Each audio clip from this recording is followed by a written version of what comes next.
everybody, welcome back to another episode of AWM Insights. Brandon and Justin here, and we're coming to the end of this series that we've been doing, really just talking about how does your portfolio relate back to your life. And for those clients listening, we probably sound like a broken record at this point, but repetition is key.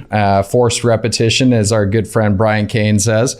But really what we want to do is put a little bit of a summary to this and then take out some of the key points. But really, I think what hopefully you took away from this series is that you can oftentimes look at an investment portfolio, look at your overall financial structure, and find other areas in life that they really relate to. And we made a couple analogies back to health, for instance. And I think that's really where we want to start today is, when we think about building our financial structure, when we think about the small daily habits that go to being successful, certainly as most of us know on our health side, if you eat well on a daily basis, if you put the work in on a daily basis, you're going to be healthier, stronger over time.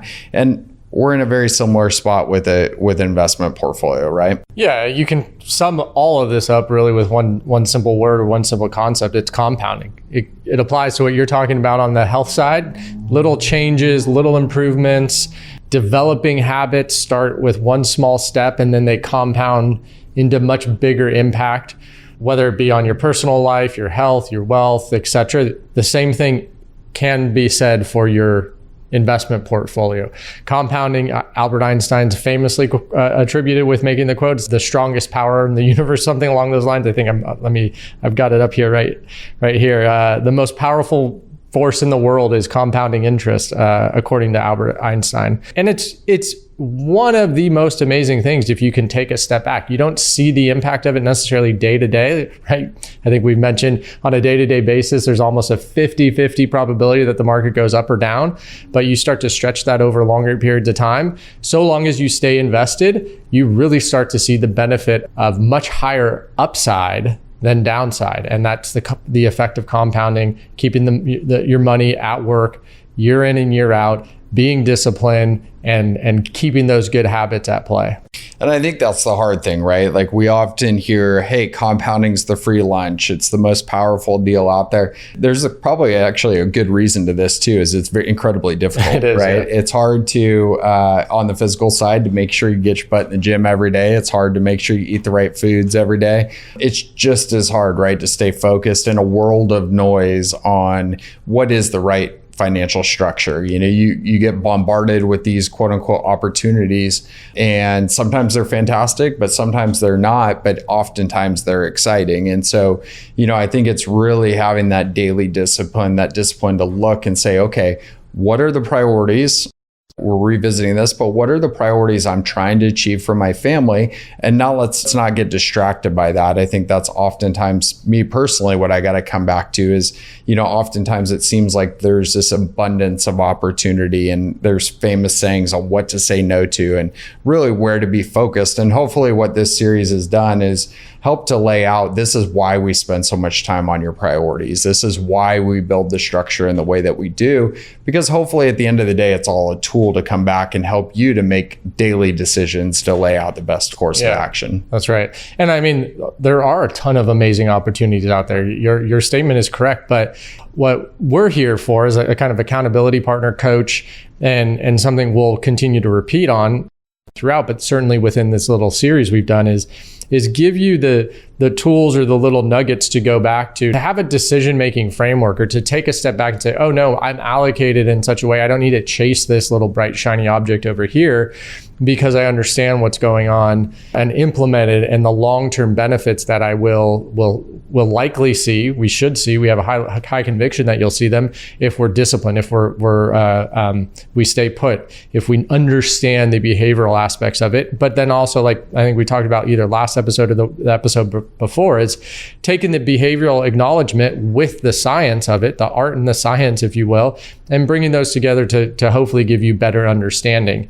One or three actually points I hope we hit on is, there's no one size fits all solution to this. This can also be said when it comes to your own personal health. Everyone's built a little bit differently. Everyone has different muscle structure, muscle types, metabolism, etc. So you do need a tailored approach that is specific to you and your priorities.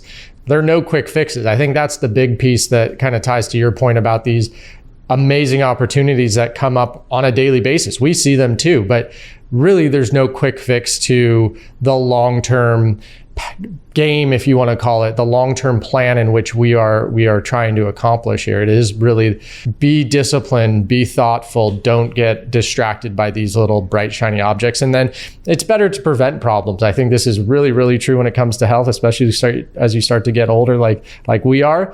But certainly when it comes to investing, you can make this statement as well.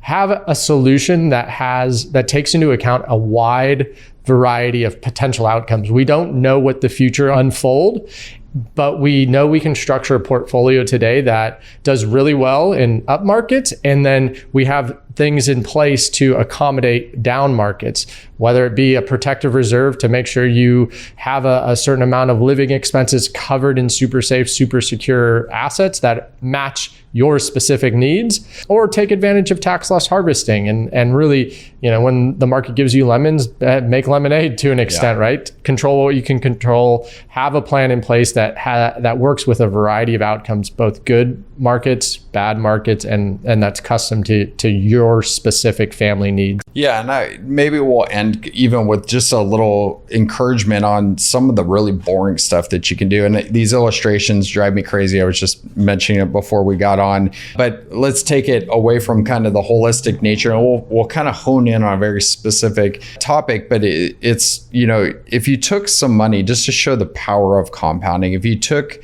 some money and contributed to your child's 529 college education plan right when they were born, and let's say you were able to get $35,000 in there, and by the time they got around to not, they get around to it, they didn't use that money, and there's 35 grand sitting in there. If they took that 35 grand under some new rules that are existing and they put it into a Roth IRA and they left it there for 50 years and it gained 10% a year, which never happens, to be very clear, but 10% a year over that 50 years, it's pretty remarkable that $35,000 could turn into 4.1 million roughly. And let's take all the numbers out of it because it's nuanced and misleading in a lot of ways, but it should illustrate just how massive some very boring steps that you could take. This is just putting your money in the S&P, the US stock market, and letting it compound over time. It's not chasing the shiny object. It's not, getting involved in something that potentially could blow up your financial structure. It's really just having the discipline to show up every day and do the basic things really well. So this compounding effect does have massive implications all the way across the board. And I think having that right financial structure, really understanding those priorities you're trying to achieve, allows you to really participate in this and make sure that you are being disciplined on those daily steps, and then giving yourself the opportunity here and there to go after those big shiny objects, those bigger opportunities that you do want to take a shot at without putting your whole financial structure at risk. So hopefully this series has been really helpful for you guys. We enjoyed doing it for sure. And we'll look forward to getting on some future topics here. But if you have anything you want to recommend to us, we'd love to hear it from you. So shoot us a text at 714-504-7689. And until next time, own your wealth, make an impact, and always be a pro.